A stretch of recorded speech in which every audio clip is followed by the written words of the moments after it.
मौसम से जुड़ी सटीक जानकारी और खबरों के लिए हमारे YouTube चैनल को सब्सक्राइब करें और बेल आइकन दबाकर हर खबर पर रखें नजर। आज ही डाउनलोड करें स्काईमेट मोबाइल ऐप, पूछे मौसम का हाल अपनी पसंदीदा भाषा में और रहे बाकियों से एक कदम आगे। नमस्ते दोस्तों, स्काईमेट वेदर में आप सभी का बहुत बहुत स्वागत है। मेरा नाम महेश पलावत है।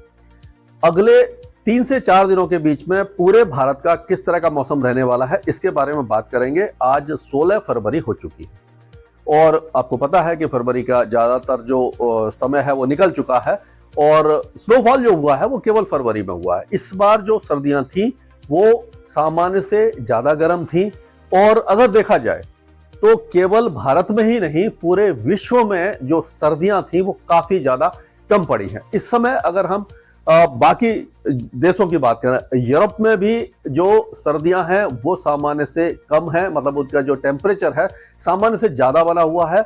और सबसे ज्यादा जो चिंता का विषय है वो क्लाइमेट चेंज का है, क्योंकि बर्फबारी कम हो रही है और जब बर्फबारी कम होगी तो ग्लेशियर जितने भी विश्व के हैं वो फिर से वो पुनर्जीवन उनको नहीं मिल पाएगा, वो धीरे धीरे पिघलना शुरू हो जाएंगे और ग्लोबल वार्मिंग का खतरा बढ़ने लगेगा।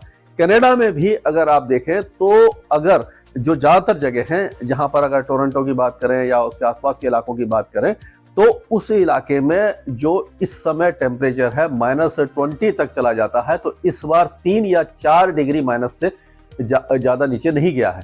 यानी कि इस बार वहां पर भी ग्रीन विंटर जो कहते हैं वो बनी हुई है। तो ये पूरे विश्व पे इसका असर है क्लाइमेट चेंज का, तो हमारा भारत भी इससे अछूता नहीं रहा है। तो स्नोफॉल अब फिर से लेकिन शुरू होने वाला है और ये बहुत अच्छी खबर है। कल से ही, अब देर नहीं है, वेस्टर्न डिस्टर्बेंस बिल्कुल आप देखेंगे काफी ज्यादा पास पहुंच चुका है, तो इसका असर अब दिखाई देगा। और जो बर्फबारी है वो आज से ही अफगानिस्तान और पाकिस्तान के कुछ इलाकों में, जो पहाड़ी इलाके हैं, वहां शुरू हो जाएगी। और कल 17 तारीख को इनकी इंटेंसिटी अफगानिस्तान के साथ साथ पाकिस्तान और भारत के गिलगित बाल्टिस्तान, मुजफ्फराबाद, लद्दाख, जम्मू कश्मीर यहां तक पहुंचेगी। 18 और 19 फरवरी को जो स्नोफॉल है वो उत्तराखंड तक भी पहुंच जाएगा और उत्तराखंड के ऊंचे पहाड़ों के साथ साथ भारत के जितने भी पश्चिमी हिमालयी क्षेत्र हैं वहां पर भारी से अति भारी बर्फबारी देगा। और इस बार की ये जो स्नोफॉल होगा वो काफी ज्यादा इंटेंस होगा, अभी तक का इस साल का सबसे भारी स्नोफॉल होगा।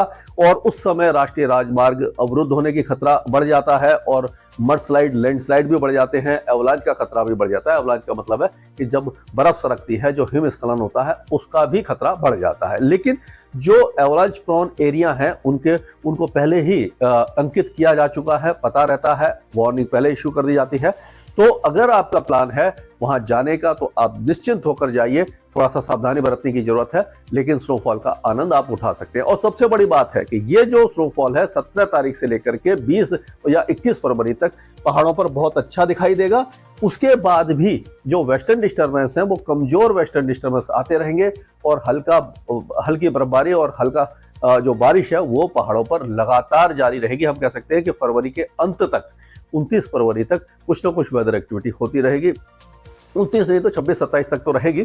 और ये कह सकते हैं कि ये जो फरवरी है काफी ज्यादा, एक तरह से कह सकते हैं कि इसमें जो सामान्य से ज्यादा रेन वहां पर होगी। जनवरी का महीना सूखा था, अक्टूबर, नवंबर, दिसंबर और जनवरी ये पूरे पहाड़ों के लिए सूखे थे और सूखे जैसे हालात बने हुए थे, लेकिन फरवरी काफी हद तक इसकी भरपाई कर पाएगी। तो ये हमने यहाँ पर देखा। अब अगर और आगे हम चलते हैं तो इसको देखेंगे हम। इस समय जो बादल बने हुए हैं, अगर देखें, ये देखिए आप, वेस्टर्न डिस्टर्बेंस एक तरह से ये जो बादल है यहाँ पर है, वेस्टर्न डिस्टर्बेंस इस जगह पर ये बना हुआ है और ये वेस्टर्न डिस्टर्बेंस है, इसके पीछे ये भी वेस्टर्न डिस्टर्बेंस है।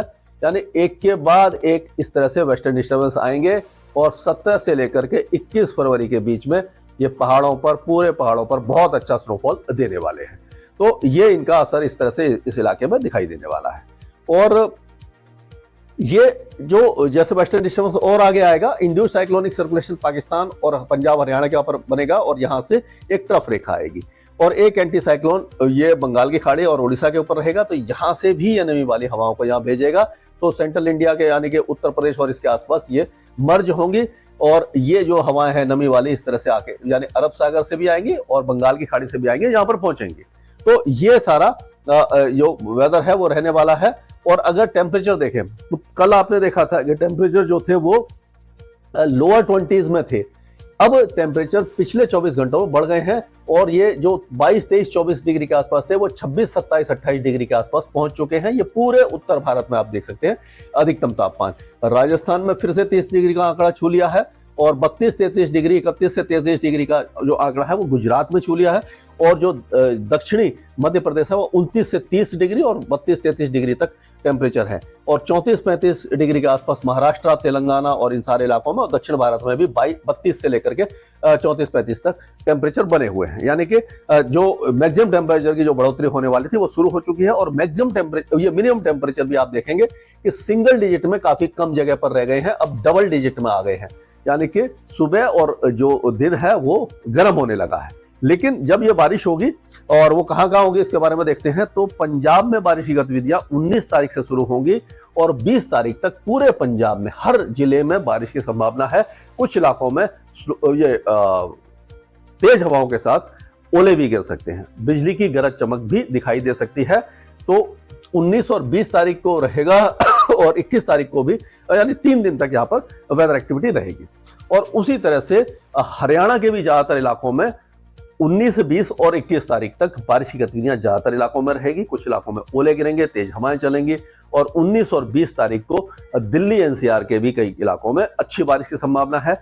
18 तारीख की रात से शुरू होगी और 20 तारीख तक चलेगी। हो सकता है 21 तारीख की सुबह तक दिल्ली में बारिश की गतिविधियां देखने को मिल जाएं।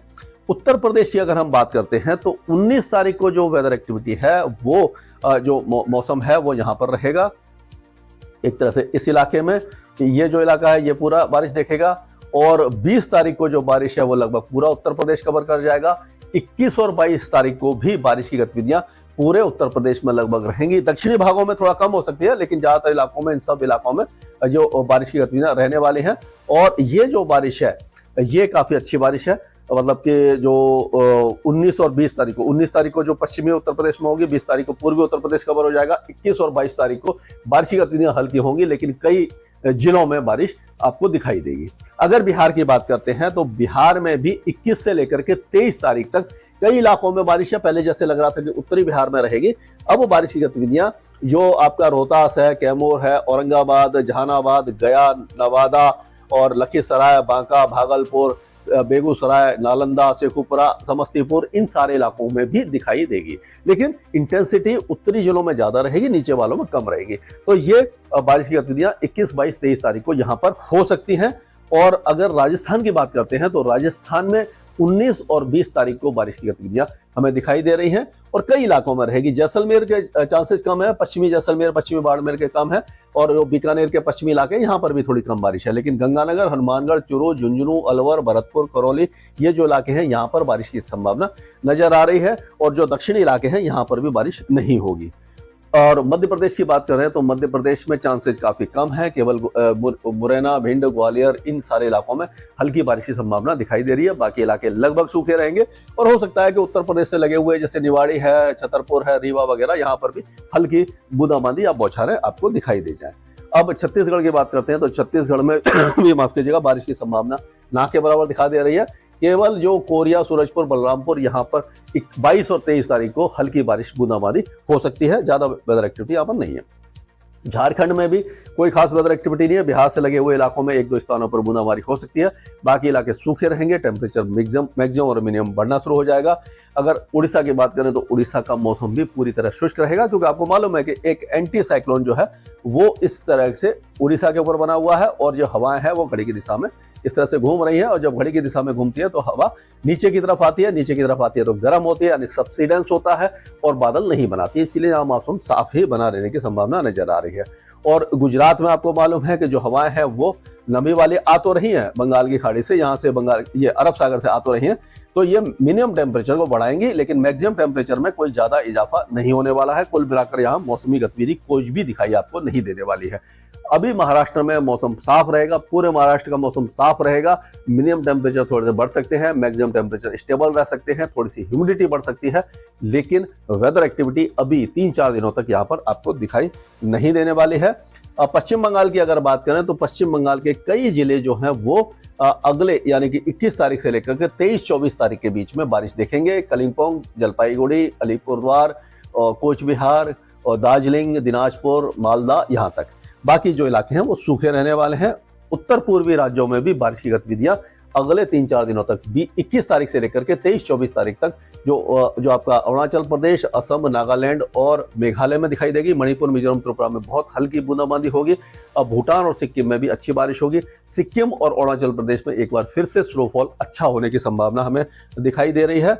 और अगर दक्षिण भारत की बात करते हैं तो दक्षिण भारत में अब कोई भी वेदर एक्टिविटी हमें अच्छी तरह से दिखाई नहीं दे रही है। हालांकि तमिलनाडु के कुछ इलाकों में छुटपुट बौछारें दिखाई दे रही हैं, वो 22-23 तारीख के आसपास। बाकी आपका जो तेलंगाना है, आंध्र प्रदेश है, कर्नाटक, अंदरूनी तमिलनाडु, केरल, ये सारे शुष्क रहेंगे, थोड़ा सा गर्म रहेंगे। अंडमान और निकोबार द्वीप समूह के साथ साथ लक्षद्वीप में भी मौसमी गतिविधि नहीं है। स्काईमेट वेदर में अभी के लिए इतना ही। मौसम से जुड़ी सटीक जानकारी और खबरों के लिए हमारे YouTube चैनल को सब्सक्राइब करें और बेल आइकन दबाकर हर खबर पर रखें नजर। आज ही डाउनलोड करें स्काईमेट मोबाइल ऐप, पूछे मौसम का हाल अपनी पसंदीदा भाषा में और रहे बाकियों से एक कदम आगे।